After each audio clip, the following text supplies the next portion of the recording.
What's going on, everybody? Welcome back to another edition of Bischoff and Brown right here on the Detroit Lions podcast.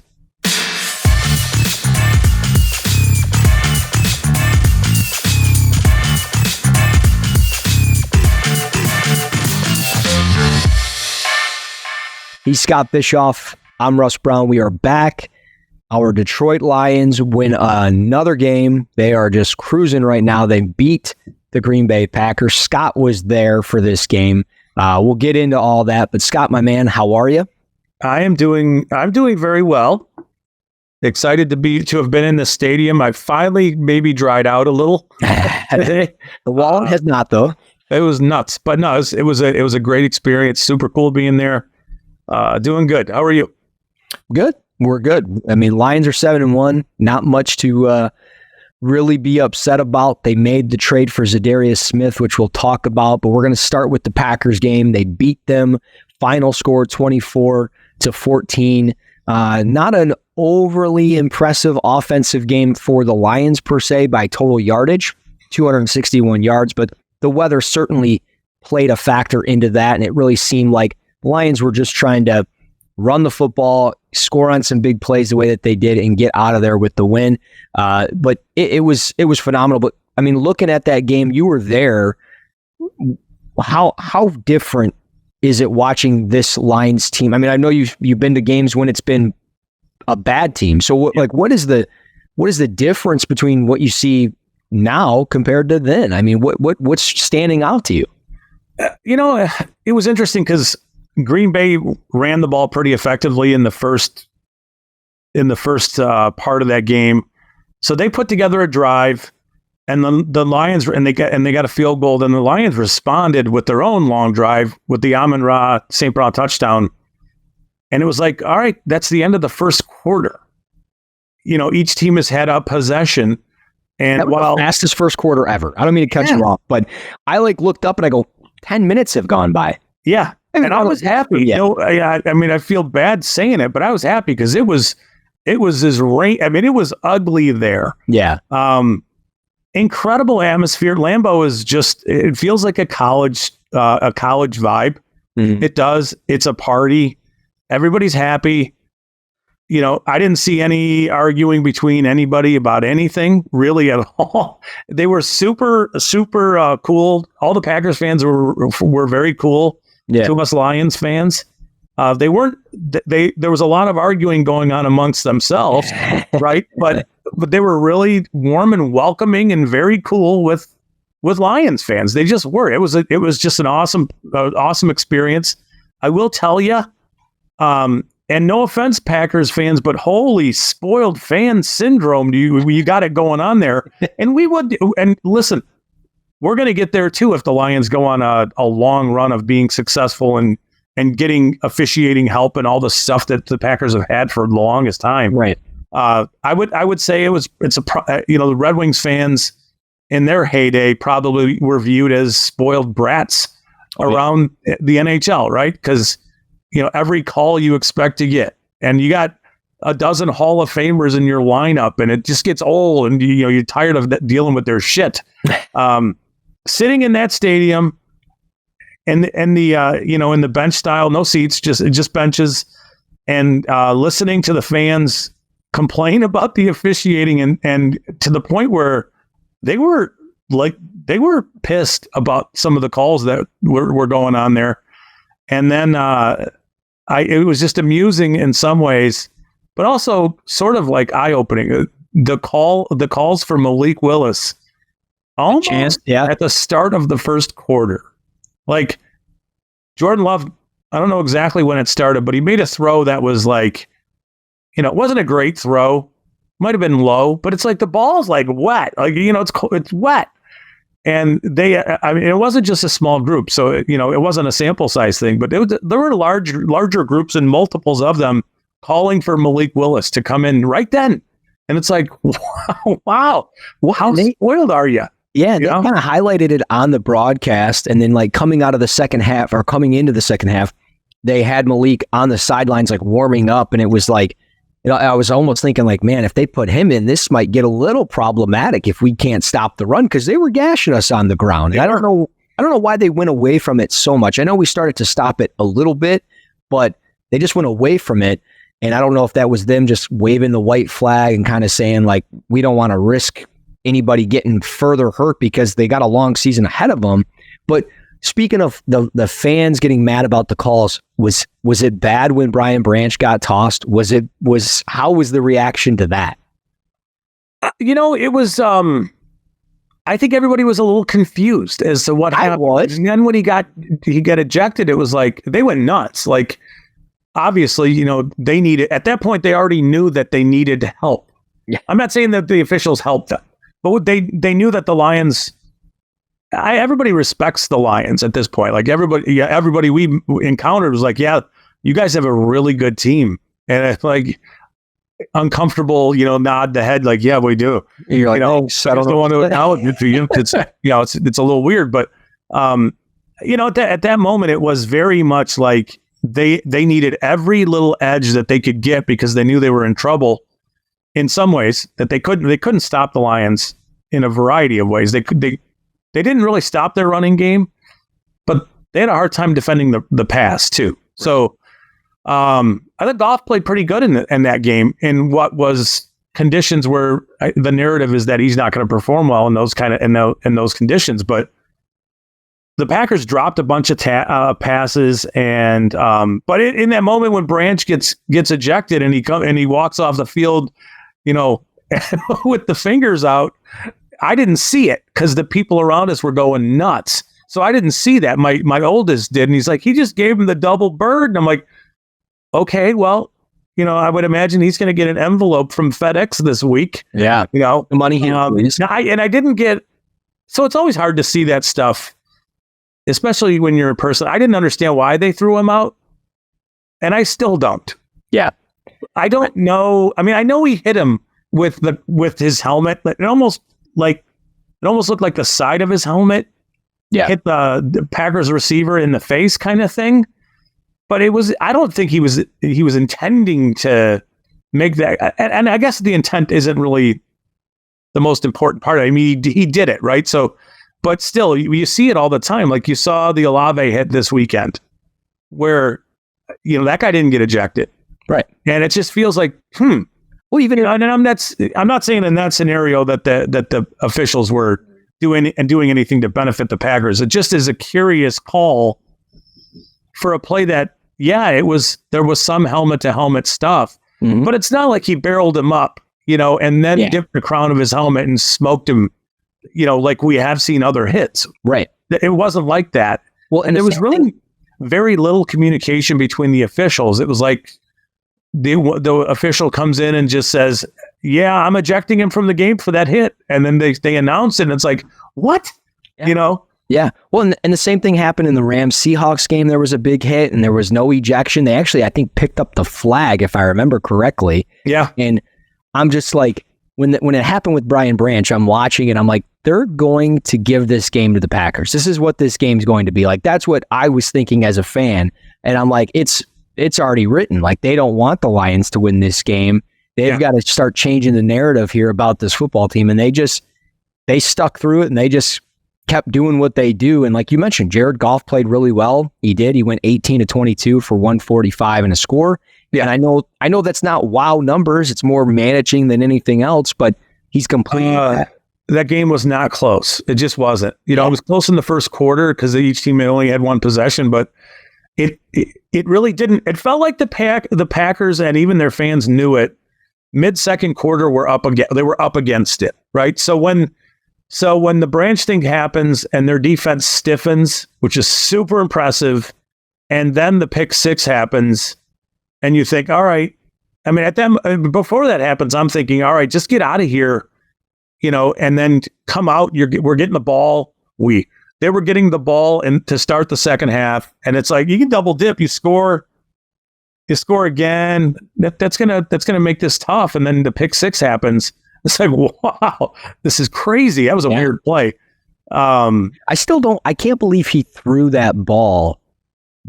I don't know how he didn't see Kirby Joseph standing. he had to have gotten sort of lost in the O lineman's body. Yeah. From like an angle, like he just was in a position where I don't think Kirby Joseph should have been there. Right. Because that felt like a gap is where he ended up getting washed into. Yeah. And then when they strung it out a little, I think he was just trying to throw it over the line. I still don't know that there was a running back or a receiver there anyway. Right. But still, it was a great play. It was a moment where I think they all knew the game was over. But so when the Lions came out and took that, started the second half and scored the way they did, I think that was the Gibbs touchdown, I think. Yes. And it was like, the stadium emptied pretty quick right at that point. But it was raining so much, I didn't blame anybody for leaving. Yeah. But it was a really cool experience. The takeaway, just looking back at that game, the takeaway for me is efficiency on offense. Again, Goff 18 to 22. He got a touchdown pass in that game. He didn't make any mistakes, and the ability to pick up the team, losing Branch and then to stiffen the way they did is a huge deal, right? So the vibes are just off the charts good. They just are. Well, and losing Branch and then having Brandon Joseph step up and get 6 tackles and play really well, and seeing Jack Campbell play the way he has, like, he's continued to get better week in and week out, and he looked right at home. He was out there smiling and laughing and having the time of his life, and it's like no surprise, an Iowa boy just having the time of his life out there in the rain playing the How decisive does he look to you? Go ahead. No, you're good. Go. So I just, in year one, there were moments where he is not out of place athletically at all. I mean, he's a premier athlete for a huge dude. And in year one, I thought there were moments where it looked like he didn't 100% trust himself. Yes. Right? And he might have been thinking more than reacting, which is a slower way to do anything. Mm-hmm. It seems now he's got to be a film junkie. Oh, right. He's like got to be. The way he's defending the run and how decisive he is in triggering. Like when he goes, he's in gaps that the running backs don't think he's going to be in or shouldn't be in, and it seems like he's understanding what O-line schemes are trying to do. Mm-hmm. And his understanding of what offenses are trying to do and knowing what's coming is impressive. And then you back that up with your athleticism to get to space. Like the next step for him is to make these kind of plays in the passing game. Yes. But as far as being a run defender right now and trusting what he's seeing in reading and reacting to his keys, it is super impressive. And he's so big. Yes. That bigger than you think. He is huge. And, just he's right where he needs to be for the most part all the time. And he's cerebral. I know he is. You can see it. And if he could take a step as a player in coverage, and remember the Luke Kuechly stuff, right? Where I'm not comparing him to Luke Kuechly, so I shouldn't have said those words, but I said it. That's fine. We're good. If he can understand what defenses are trying to do and can pick apart passing things and schemes and route concepts and that kind of stuff and understand it, he has all the athleticism in the world to be a premier linebacker at the NFL level. He's just got to grow into it. But as a run defender right now, I think he's playing at a very high level. I don't know where he's grading with all that stuff, and I don't think it matters so much. He looks really good. I know for a fact he's top 10 in grades for run defense. I don't know if it's like 7th or 9th. It's somewhere in that range. So he's playing like a top 10 linebacker in the run game, and pass coverage, like you said, it's got to improve, no doubt. But I love what he's doing, and he's going to be the guy that's a Lion for life. Like, I think a lot of these guys are going to be, but he's going to be the one that, like, you look at the contract and you're like, they're paying him only that. Like, he's not in it. If he's able to become a dominant run defender because of his intelligence and understanding of the game. You can do the same stuff. Yeah. Because he's crazy athletic. Yeah. So that's the growth I think that you look for, in the back half of this year going into next year. If he becomes that guy where you're making plays against the pass and you're this premium run stuffing, sideline to sideline player. Yeah. Yeah. Right. No, he stepped up huge. I mean, he can play anywhere. It's no surprise why they line him up at defensive end that time. And because his size, his strength, he can withstand some of that contact. So having that versatility is huge for this defense and for him. And then just lastly on the offense, and then we can kind of get into ZaDarius Smith and the Texans game. But with the Lions offense, I don't need to get into the run game. We all know how good that is and how talented Jahmyr Gibbs is and David Montgomery and all of that stuff. Amon-Ra St. Brown, I mean, just kudos to this guy for constantly getting better week in, week out, year in, year out. 30 straight receptions with him in golf. And that touchdown catch he had, just incredible for a guy that's a quote unquote slot receiver only. No, this is a do it all weapon to your offense. To get him one-on-one in essentially a back shoulder throw and have him high point the football, get both feet in bounds, like St. Brown in that weather. Yeah. Like how many guys would have been falling down? How many guys would have been dropping that? I mean, look at the Packers. They dropped the Packers had their premier dudes dropping the ball all over the place. Yeah. And St. Brown is just a dude. Like he almost dropped his first catch of the game. And from that moment on, he was locked in. He didn't, no double clutch on a pass. He was on everything. So I got to give kudos to him because he has been playing out of his mind for this team since he's been here. But I love what he's doing, and I think he's going to have a tough game in front of him coming up with Kamari Lassiter and Derek Stingley. I can't wait to watch that, but I think he's still going to go out and get his. I mean, it just is what it is. And we'll get into the Texans, but let's talk about the big news as we shift from the Lions' 24-14 win over the Packers. Trade deadline was Tuesday, and the Lions made the trade that our man Scott Bischoff predicted here on the network a few weeks ago. ZaDarius Smith. Yeah. If he can give us the lucky lottery numbers in the coming days, that'd be great too. But what should we expect from ZaDarius Smith and the Lions defense? My thoughts are written on the Lions wire, but I want to get your thoughts here on what we can see. So the best way I could say it is that if you think about the exact kind of player that these guys would draft, say in round 2, the exact kind of defensive end that they would be enamored with, that's who ZaDarius Smith is. Physical, really good hands, willing to use them. I don't think he's overly crazy athletic at the age of 32, but he's going to set the edge. He's going to play a really good brand of football. He's going to play a technical brand of football that's going to help everybody around him. He is very clearly going to be their most disruptive edge player for what they have right now. Mm-hmm. But, the best, I do think that's the best way to describe it. He's exactly what the Lions would really want in a player if they weren't getting a premier athlete edge defender, right? So he's gonna be physical. He's gonna defend the run. He's gonna do his job. He's gonna be where he needs to be, and he's gonna get pressures. Is he gonna get a bunch of sacks? Probably not, but he's gonna get pressures, and he's gonna harass quarterbacks, at a good level, the way a 32-year-old technician will. And that's, I love the idea of pairing him with Hutch next year. I really do. And the best part is like, if he doesn't work out this year, guess what? If it's like locker room, not a fit, everything about him is not a fit. All right, you let him go for nothing.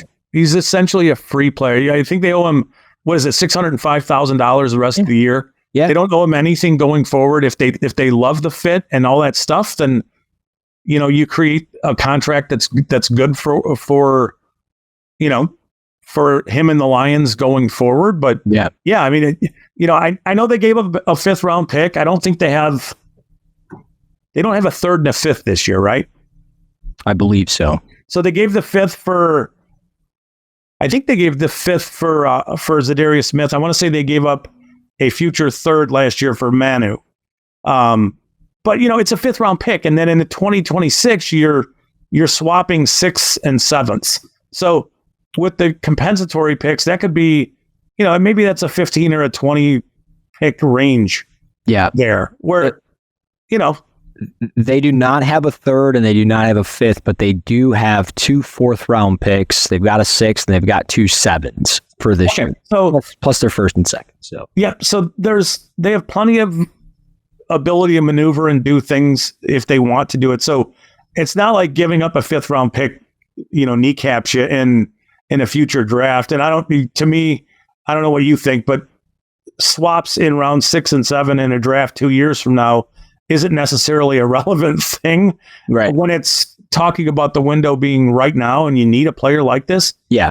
The last thing I'll say about him is I think he's a better player, and I'm much more excited about having him than I would be for a player like Chase Young, even if the price was the same. I agree.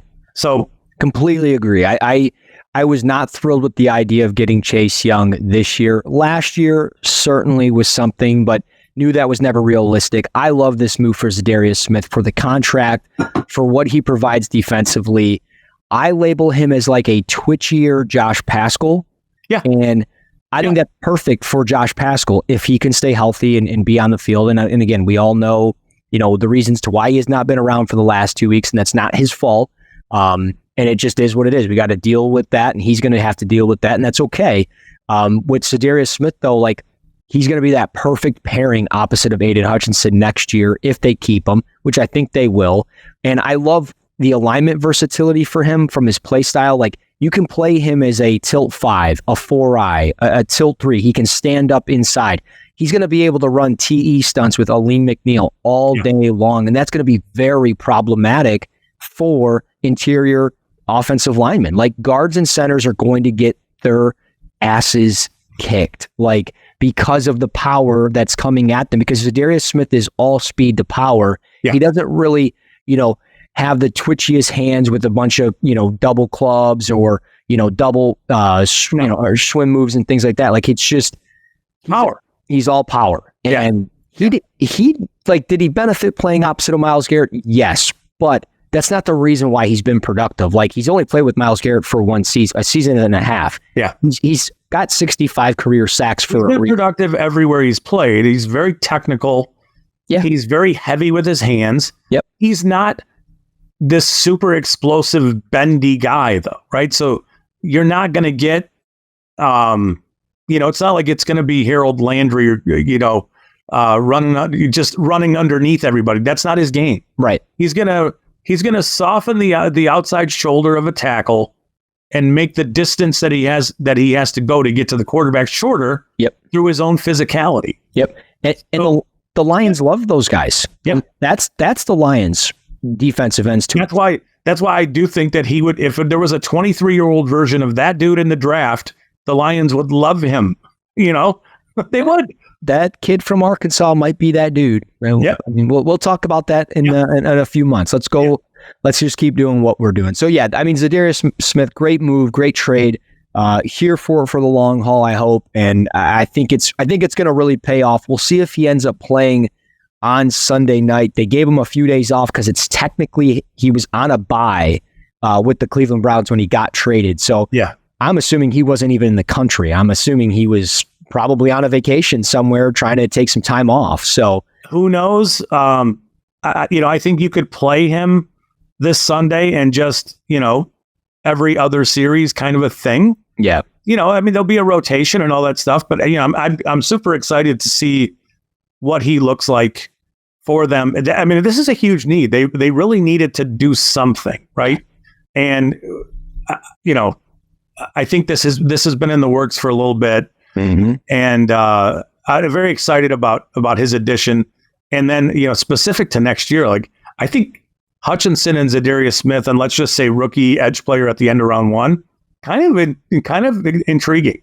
With Josh Pascal, the possibility of Kaminsky being back. Yep. Maybe they roll the dice on Marcus Davenport again. I mean, you never know. Who knows? You got Onzarike in there.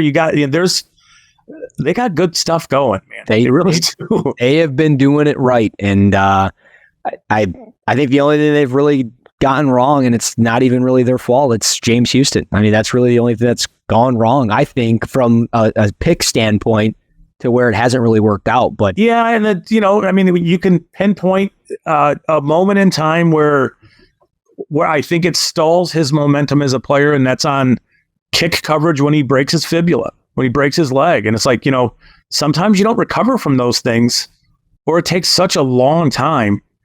I don't know what you saw from the preseason with him and with limited snaps, but he doesn't look like he's got juice like he once did. Yeah, everything stalls out. I mean, it's like he has a great initial step or really good get off, and he goes for, that ghost move, or, he tries to really dip and rip and get through and whatever it is that he wants to do. And he gets there, and then it just like sputters and stalls. And it's like you got to take the spark plug out and like wipe it down and put it back in here and kind of figure it out, because he's just kind of sputtering a little bit. So yeah, I don't know if that's going to end up happening here or somewhere else. He might be a guy that maybe gets dealt in the offseason for a pick. I don't necessarily know, but he had that 8-game stretch where he was just ridiculous. Yeah. And he loves that Euro step move. Yes. So, and it's just, that's a sweet move, but you have to be so slippery to pull that off. Yeah. And to me, that's what's missing from, or at least, in limited viewings, that's what's sort of missing from him right now is that sort of slippery, sort of weaselly kind of stuff, right? Yeah. That's the difference between being able to generate pressure and get sacks, or get, stalled out in your pass rush, is some of that slipperiness. And I don't think he's got it right now, but maybe it comes back. Maybe it takes more time than we all thought. It was a brutal injury. Oh, 100%. So, yeah, I mean, we'll see how that ends up going for James Houston in the long run. But we're obviously, as we said, very pleased with ZaDarius Smith. But let's move into the Texans game. Sunday night football. Lions enter 7-1. Texans enter this game 6-3. They've got some injuries. Lions have had a couple of guys not practice this week. Jalen Reeves-Maybin with the neck. I doubt he plays this week. Malcolm Rodriguez with the ankle. Doubt he plays.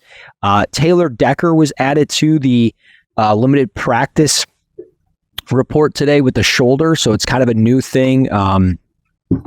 They went through walkthrough on Wednesday. It's Thursday night here in Michigan, but he ended up showing up with a shoulder injury. So I don't necessarily know what's going on, but they've opened up practice windows for Broderick Martin, Emmanuel Mosley, and Ifeatu Melifonwu. So those are huge. But we expect Mekhi Wingo, Sion Vaki, and Josh Pascal all to return this week. Yeah. And then for the Texans, they've had a couple of big injuries happening, and they've had some guys on limited duty. Laramie Tunzel gets a lot of rest. Aziz Al-Shahir, the linebacker, he was out. He's got a knee injury. He's limited in practice this week. And then guys that did not practice this week so far: Damian Pierce, the running back; Kenyon Green, their starting left guard. He's out with a shoulder, probably going to go on IR and be done for the year. And defensive end Will Anderson has been battling an ankle injury. So, and Nico Collins, I think, is the biggest one. Yeah, he's able to return from IR this week. He is yet to practice, including today. So it's Thursday, like you mentioned. It's tough to see a scenario where he plays this week, right? I mean, are you really pulling this guy off of IR? It's been 4 games, and he's not going to practice on a very limited fashion, and you throw him in the lineup on Sunday night? That seems like a very short-sighted, reckless decision. I agree. I don't see a scenario where he plays, and I think they're going to have to roll with John Mechie and Tank Dell and Dalton Schultz and Joe Mixon, and they're just going to have to figure it out from there. And CJ Stroud's going to have to get creative. And the key thing for the Lions is generate pressure. And if they can do that, they should be able to do their thing defensively that they've been able to do. And it showed last week with CJ Stroud. I think they played Thursday night, if I remember, and he struggled. I mean, he does not have the timing with some of these receivers that he has with like Nico Collins and Stephon Diggs and stuff like that. And, he'll find Tank Dell. That'll be fine. Like that's going to happen. He'll get. Go ahead. That's fine. Right. The Lions are set up though in this matchup. The Texans O-line struggles from guard to guard. Yeah. They have good tackles, but this is a matchup where Aleem McNeil has been ridiculous lately, and he's going to eat in this game. And DJ Reader should be able to do good things, but what they're going to do, because Stroud likes to hang in the pocket and sort of, he's a traditional old school sort of quarterback that way, and you can appreciate his game, but he's not one of those guys who's going to beat you intentionally with boot action, and you know what I mean? Like he wants to be in the pocket, driving the ball down the field, and if anything, I think he likes to step up, into the pocket. And good luck, McNeil and Reader and Onwuzurike and some of their other players inside are going to make them. They're going to squeeze that and make it so it's uncomfortable for him to step into throws. A lot of times that can lead to throws sailing. Yeah. Right? Or there are times when quarterbacks will just end up ripping stuff into the dirt. Right. Because they're picking up that front foot and setting it down too quick. Yep. So then everything sort of gets over the top. Kind of like what my golf swing would look like if anybody can think about that. Yeah, that's not good. But I think the Lions are set up to be able to make his life very uncomfortable in this matchup. And with no Collins, if he doesn't play, it puts a cap on what they're able to do offensively. Mixon's been really good there.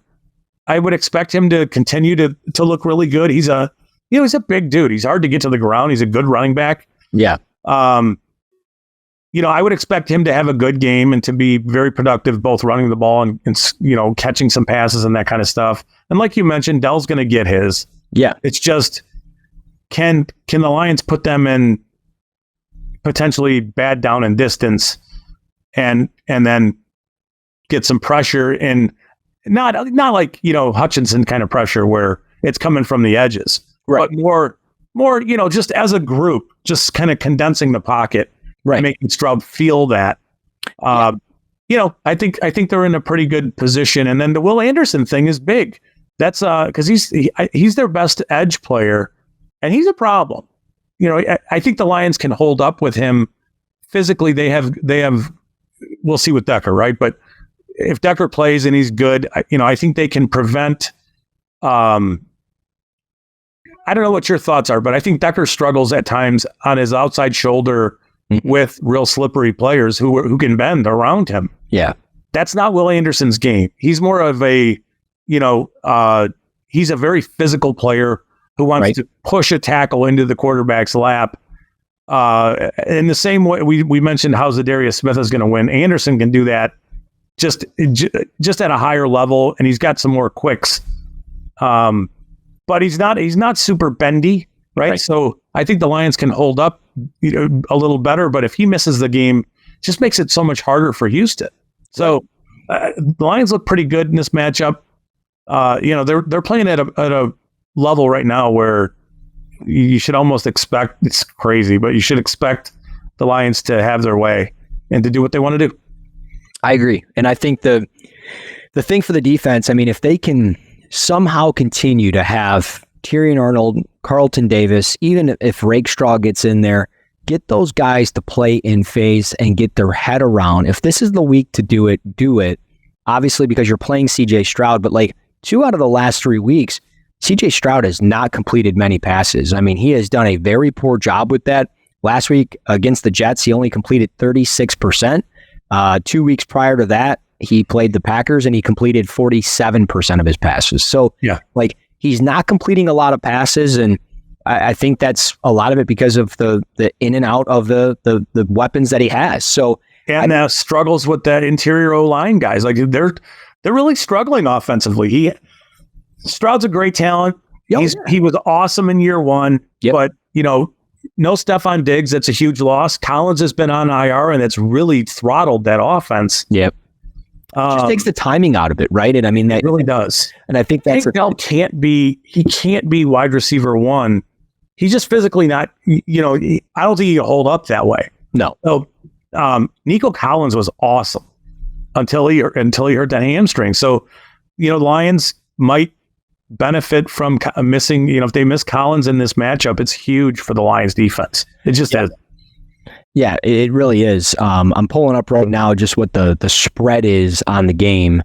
I can't remember what it originally was, but it is changed to it's still 3.5. So I think it opened up at 2.5. So it's moved up a point in favor of the Lions. But yeah, I mean, I don't see a scenario where they don't play their best game. I just the way that they've been playing and the way the run game's hitting and the switching of drives of one drive you're dealing with Montgomery, the next drive you're dealing with Jahmyr Gibbs, and then when they want to, they'll mix and match them, and it's just like good luck. Like I feel like at any point the Lions could be like, you know what, we're going to run 12 straight plays, and they're all going to be run plays. So buckle up, everybody, because we're going to mix in 4 different running backs. We're going to give one to J-Mo, and J-Mo returns in this game too. I completely forgot about that. It's like. Yeah. What do you think of the scenario with Gibbs and Montgomery on the field? Like, I know that we like to talk about that as I've been calling for pony personnel all this whole time. Like, let's do it. What do you do? Like, what does a defense do? What I don't know what you do when you have Sam Laporta, J-Mo, St. Brown, Gibbs, Montgomery.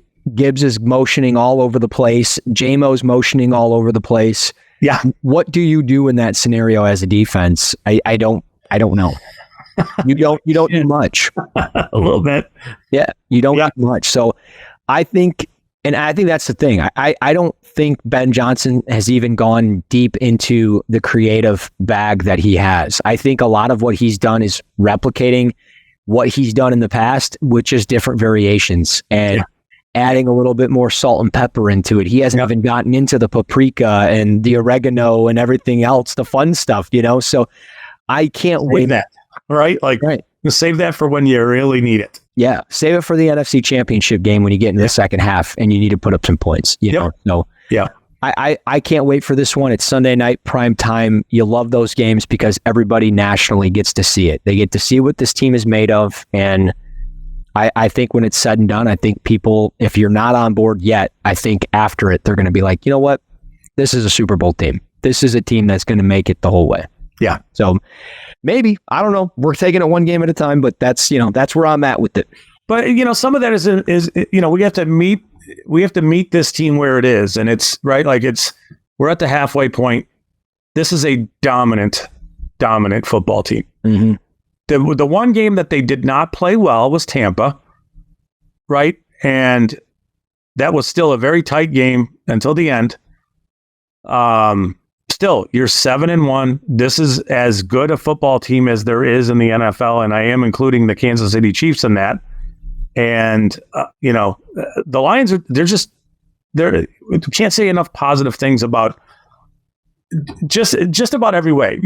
From the quarterback on down, the Lions have been as impressive as you could be, pretty much for the entire first half of the season. Mm-hmm. There's no reason to expect that anything changes. This is a dominant football team. Yeah, no, and I think they'll be ready. It's a road game or not. The indoors, outdoors, as Dan Campbell has said, landfill, grass, turf, don't matter. Rain, sleet, snow, we'll be ready to go. So yeah.